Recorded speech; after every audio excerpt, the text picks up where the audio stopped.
안 아프고 건강하게 사는 법에 스트레스는 이렇게 질병을 발생시킨다. 스트레스. 그래서 스트레스는 뇌에서 기억을 담당하는 해마에도 손상을 입히고 거듭되는 스트레스로 새로운 것을 이해하고 기억하는 학습 능력이 저하되므로 실수와 실패도 거듭되는 악순환에 빠지고 만다. 스트레스 받으면 이게 판단력이 떨어져 버리지. 한편 스트레스 때문에 전달물질의 불균형이 발생하여 부교감신경에 비해서 교감신경이 압도적으로 우위에 서게 된다. 교감신경이 우위에 서면 먼저 심장박동이 빨라지고 혈관이 수축되며 혈액이 쉽게 굳는다. 이와 장활동은 억제되고 동공은 확대되며 식욕과 성욕은 감퇴한다.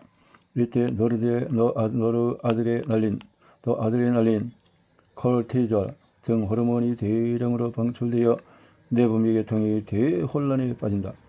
스트레스를 계속 받게 되면은 스트레스가 만성화되면은 그때까지 균형을 잘 유지해 오던 뇌가 또 면역 계통이 내분비 계통의 이 삼각 균형이 무너지고 만다. 그렇네요. 생명의 위험에서 보호하는 스트레스? 스트레스는 너무 강하거나 만성화되면은 몸과 마음의 여러 가지 변화를 초래한다고 했다. 스트레스로 어깨가 뭉친다. 스트레스로 불안이 심해진다. 밤에도 제대로 잠을 못 잔다. 스트레스로 마구 먹었더니 뚱뚱해졌다 등은 우리가 흔히 듣는 말이다. 스트레스라는 말을 듣기만 해도 질병을 일으키는 원흉처럼 생각이 된다. 모두가 다 싫어하는 스트레스는 정말 사람에게 좋지 않은 걸까? 생명을 위협할 정도의 강력한 스트레스가 우리를 엄습해왔다고 하자 이에 대처하려고 우리 몸에서는 분자, 세포, 생리학적인 또 행동 차원에서 변화가 나타난다. 예를 들어서 어두운 밤 산길을 혼자서 걸어가고 있는데 눈앞에 뱀이 나타났다. 산책하건데 갑자기 자동차가 인도를 뛰어들었다. 어느 경우나 우리의 순간적으로 몸을 돌려서 피하려고 한다. 우리에게 생명의 위험이 닥치자마자 스트레스 반응이 시작이 된다. 스트레스는 위험에서 우리를 도피하게 할 뿐만 아니라 위험이 닥쳤다는 사실을 전신에 알려주는 경보기 역할도 하고 있는 것이다. 경보기가 울리면 먼저 두려움이 엄습해 온다. 주의력이 극도로 향상되어서 싸울 것이냐 도망칠 것이냐 하는 긴급 사태에 재빠르게 대응하는 자세를 취하게 된다. 동시에 식욕, 성욕, 수면욕 등은 감퇴한다. 식사를 하거나 섹스를 하거나 잠들어 있으면 닥쳐오는 위험에서 도피하는 일도 적군과 싸우는 일도 불가능하기 때문이다. 뱀처럼 보이긴 하지만 어쩌면 구부러진 나무는 아닐까? 조금 더 상황을 지켜보자. 접근해 오는 자동차는 어쩌면 내 앞에서 방향을 트는 것은 아닐까? 등등등등 이런 너무 느긋하게 릴렉스했다면 동물은 물론 다른 부족과 끊임없이 싸워야 했던 현대인의 조상은 살아남을 수가 없을 것이다. 현대인은 긴장감 속에서 살다간 고대인의 자산이다. 모든 사람이 싫어하지만 스트레스, 이것은 우리 생명을 위험에서 보호해주는 경보기인 셈이다. 그러면 스트레스는 강할수록 좋은 것인가? 하면 또 그렇지가 않다. 스트레스가 너무 강하면은 내 흥분이 지속되어서 진정되지 않고 불안하기 때문에 안절부절 못하고 침착성이 없어지고 공부와 직장 일에도 집중할 수 없고 게다가 몸에 악영향을 끼치는 불면증도 발생한다. 그렇다고 해서 경보기 소리가 너무 작으면 생명의 위험이 닥쳐와도 모르게 되어 위험에서 우리 몸을 보호할 수가 없다. 건강을 유지하려면 내가 계속 깨어있는 상태도 아니고 내가 지나치게 흥분하는 일도 없는 적당한 스트레스가 필요한 것이다. 스트레스가 없는 생활도 스트레스가 된다? 스트레스가 없다. 조금 그런 것도 있어야 된다는 거네요. 외형적으로는 편안한 생활, 남과 교제가 없는 고독한 생활에는 스트레스가 없을 것 같지만 만사는 그렇게 단순하지 않다. 자극이 없는 생활은 본인도 모르는 사이에 커다란 스트레스가 된다. 그래요. 현재는 스트레스에 적응하게 되어 있다. 스트레스에 노출되면 신체는 어떻게 변화하는가? 캐나다 몬트리올 대학의 한스 세리 교수는 스트레스 받았을 때 나타나는 신체의 적응 반응을 전신적 적응 증후군이라고 하면서 그 과정을 멋지게 설명했는데 이것이 스트레스 학설이다.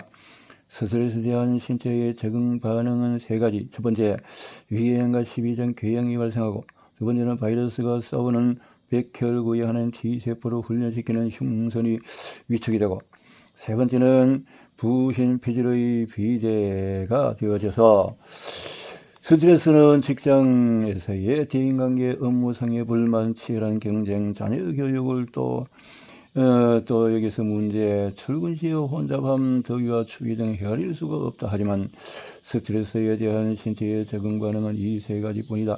이유는 이렇다. 인생을 살아가면서 부딪히는 수많은 스트레스는 일단 스트레스 반응으로 바뀌고 그 다음에는 위궤양과 십이장궤양, 심장병과 또 정신병 등 질병으로 나타난다. 스트레스 학설에서는 스트레스에 대한 신체의 적응 반응을 시간의 경과에 따라서 1기 경고, 2기 적응기, 3기 피로기로 분류하고 있다.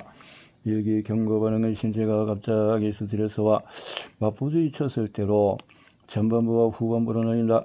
경고 반응기 전반부를 쇼크상이라고 하고 스트레스에 신체가 아직 충분히 적응할 수 없는 상태, 그러므로 충격을 받고 혈압과 혈당 수치가 내려가고 근육과 신경의 역할이 억제된다. 쇼크상은 스트레스의 저항력이 약한 상태, 즉 다른 말로 표현하면 살아가는 능력이 저하된 상태이다.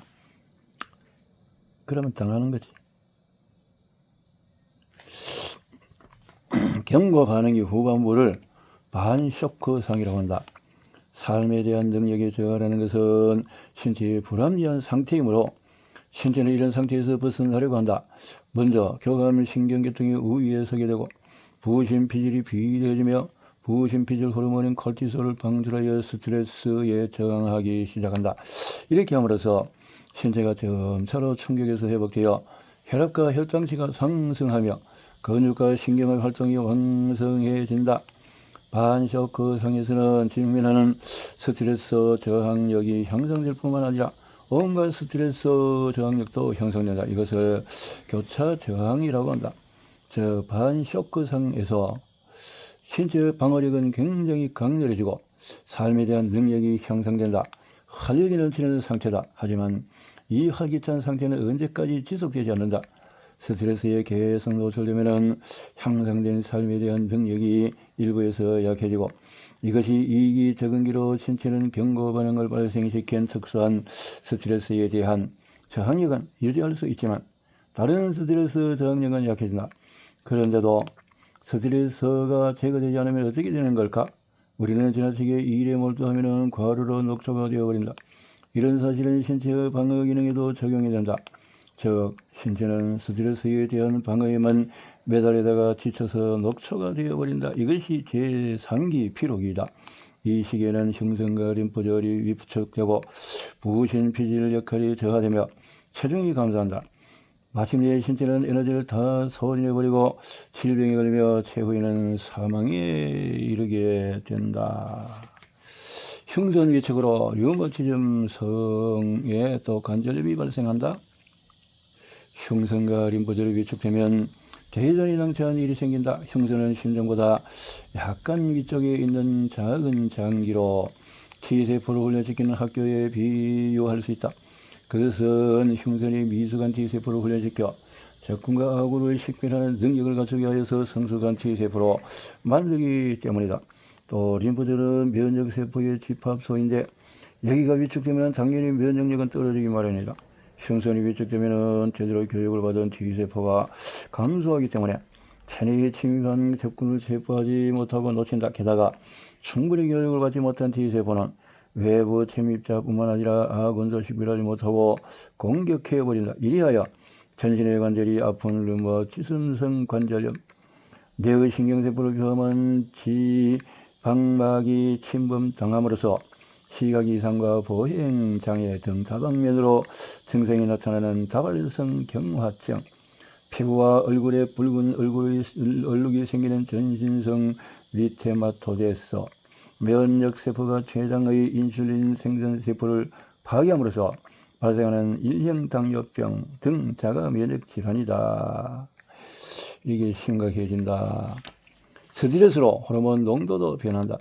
스트레스는 사람에게 어떤 영향을 그래서 충격을 가해보고 이렇게 해보니까 연구는 너무나도 지나치게 인공적이라는 비판을 받았는데 얼음물이 가득 찬 양동이에 손을 담그는 것은 일상적인 생활에 맞닥뜨리는 스트레스라기보다는 오히려 생명의 위험에 노출되는 상황과 트라우마 상황에 비교가 되기 때문에 그래서 이런 것을 또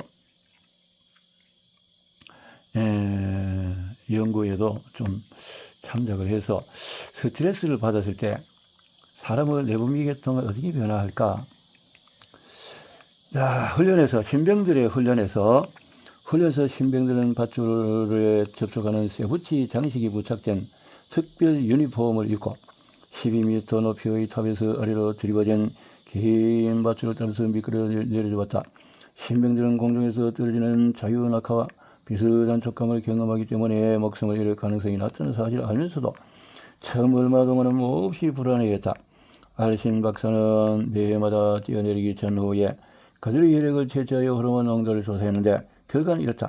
혈액 100ml 속의 콜티솔 수치가 비행 전에는 6마이크로그램이었는데 첫 비행 직후에는 13마이크로그램으로 끙끙 뛰어올랐다. 하지만 2회째 비행에서는 8마이크로그램으로 갑자기 감소했고 3회째는 6마이크로그램으로 평상시의 수치로 회복이 되었다. 혈액 100ml 속의 채소 도수 제로는 수치는 비행 전에는 6.5마이크로그램이었는데 첫 비행 직후에 3마이크로그램을 줄고 하지만 2회째 비행에서는 6.5마이크로그램으로 회복이 되어졌다. 스트레스에 대처하려고 혈액 속에서 노르아드레날린과 콜티솔이 급격히 증가하는 반면에 테스토스테론은 감소했고 성욕을 향상시켜주는 테스토스테론은 사느냐 죽느냐는 위기적 상황에서는 불필요한 것이 감소의 이유이다. 2회째부터는 노르아드레날린과 콜티솔은 감소했지만 반대로 테스토스테론은 증가해서 어느 호르몬이나 거의 평상시 수치로 회복이 되었다. 그래. 출근 시에는 노르아드레날린 수치가 상승한다. 출근 시에 여러 가지로 스트레스 상황들이 많이 있으니까요. 스트레스 때문에 발생하는 이코노미 클래스 증후군, 이코노미 전철을 이용해서 출근하는 것보다 더 많은 스트레스를 받는 것은 비행기를 이용해서 장거리를 이동하는 것이다. 누구나 장거리 비행기에서 내리면 피로를 강하게 느낀다. 좁은 장소에서 똑같은 자세로 장시간 앉아있는 것은 고통스러운 스트레스가 된다. 게다가 혈액순환이 나빠지고 스트레스로 혈액에 응고되는 혈전이 생기기 쉽다. 비행기 승객이 자리에서 일어선 직후에 호흡 곤란과 동시에 쓰러질 때가 있다. 이것이 심부정맥 혈전증이다. 심부정맥, 부정맥. 모 정규회사 근무하는 순자씨 55세는 외국에서와 공동으로 새로운 사업을 시작하려고 11시간 비행기를 타고 네덜란드 암스테르담에서 일본 나리타까지 비행했고 그런데 공항에 도착한 순간 얼굴이 창백해지면서 쓰러졌다. 곁에 있던 객실 승무원이 즉시 그녀를 의자에 앉히자마자 정신을 잃고 경련을 일으키기 시작했다. 그녀는 나리타 공항에서 적십자 병원으로 운송되어 심부정맥 혈전증 진단을 받았다. 다행히도 그녀는 치료를 받고 3주 후에 퇴원했다. 하지만 퇴원 후에 8개월이 지났음에도 여전히 그녀는 혈전 용해제를 매일 복용하고 있다. 심부정맥 혈전증은 좁은 좌석에 장시간 앉아있으면 발생하기 쉬운 증상으로 흔히들 이코노미 클래스 증후군이라고 한다. 오해를 사기 쉬운 명칭이지만 비즈니스석 이용객도 안심을 할 수가 없다. 이 피해를 입은 그녀도 비즈니스석을 이용하고 있었던 것이다. 일본에서는 해마다 약 4,000건의 심부정맥 혈전증 환자가 발생한다. 발생자 평균 연령은 61세, 성별로는 남성에 비해서 여성이 10배나 더 많이 발생한다. 비행시간은 8시간에서 13시간이 많다. 그럼 어떤 사람에게 발생하는 걸까? 발생자의 특징은 비행기가 출발할 때부터 도착할 때까지 한 번도 자리에서 일어선 적이 없다는 것이다. 특히 통로 쪽이 아닌 자리에 앉아있는 여성은 화장실에 가는 것조차도 꾹 참으며 자리를 뜨지 않는 경향이 있다. 이런 이유로 여성 발생자가 남성보다도 압도적으로 많은 것이라 국제선 비행기를 장시간 탈 때는 통로 쪽 자리에 앉아서 기회를 봐서 폭로를 걷기도 하고 또 화장실 곁의 공간에서 몸을 쭉 펴거나 굽히는 간단한 운동을 자주 하여 혈액순환을 원활하게 하는 것이 좋다. 스타킹 같은 것을 벗어서 발을 따뜻하게 하는 것도 좋다. 스트레스로 아드레날린이 즉시 방출된다. 스트레스. 그래서 교감신경이 흥분해서 부신을 자극하고 그러면은 첫 번째로 스트레스 호르몬인 아드레날린은 다음과 같은 생리적인 변화를 초래하는데 먼저 심장 박동수를 높이고 뇌와 근육으로 대량의 혈액을 내보내고 평소보다 더 많은 산소를 공급받아 근육은 신속하게 움직이고 기관지가 확장되고 산소가 대량으로 폐로 들어가서 뇌와 근육을 중심으로 공급이 되고 평소보다도 뇌에 더 많은 산소가 공급되어서 정신이 맑아지고 주의력이 향상된다. 게다가 아드레날린은 간에 작용해서 축적된 글리코겐을 포도당으로 분해해서 혈당치를 높일 뿐만 아니라 축적된 지방을 지방산으로 분해해서 언제든지 포도당을 보충할 수 있도록 한다. 혈액 속으로 방출되는 포도당 덕분에 우리는 피로를 느끼지 못하고 힘을 발휘할 수 있는 것이다. 자, 스트레스 때문에 콜티솔은 서서히 방출이 된다. 스트레스, 그래서 이런 스트레스, 제2진의 느긋한 스트레스 반응은 시상하부 또 뇌하수체 부신축의 활성으로 발생한다. 이 반응은 스트레스를 받은 뇌가 시상하부에서 이 호르몬을 방출하는 것에서 시작을 해서 CRH 공급을 받은 뇌하수체가 흥분해서 ACTH 부신피질 자극 호르몬을 방출하고 그래서 이것은 또 혈액순환으로 멀리 떨어진 부신에 도달. 자극을 받은 부신이 두 번째 스트레스 호르몬인 콜티솔을 방출하고 콜티솔의 첫 번째 역할은 아드레날린 방출로 소진된 에너지를 보충하는 것이고 또 음식을 글리코겐과 지방으로 변화시켜 간과 복부 주변에 저장한다. 콜티솔은 기운나게 할 뿐 아니라 에너지를 보충하려고 배고픔을 느끼게 하기도 하고 스트레스가 많은 사람이 마구 먹어대는 것도 이런 이유 때문에 그러하다. 게다가 인슐린이 또 해서 그리고 콜티솔을 위기에 처해 있는 신체에 포도당을 공급하려고 간에서 아미노산을 포도당으로 변환시키고 아미노산은 근육 등등에서 단백질을 분해해서 만들고 이 때문에 콜티솔이 끊임없이 방출되면 근육통이 생기거나 면역력이 떨어져서 질병에 걸리기가 쉬워지는 것이다. 그렇죠. 이렇게 좀 필요한 콜티솔이지만 또 상황에 따라서는 이것은 장시간으로 노출되면 또 이게 만성으로 질병화되니까요.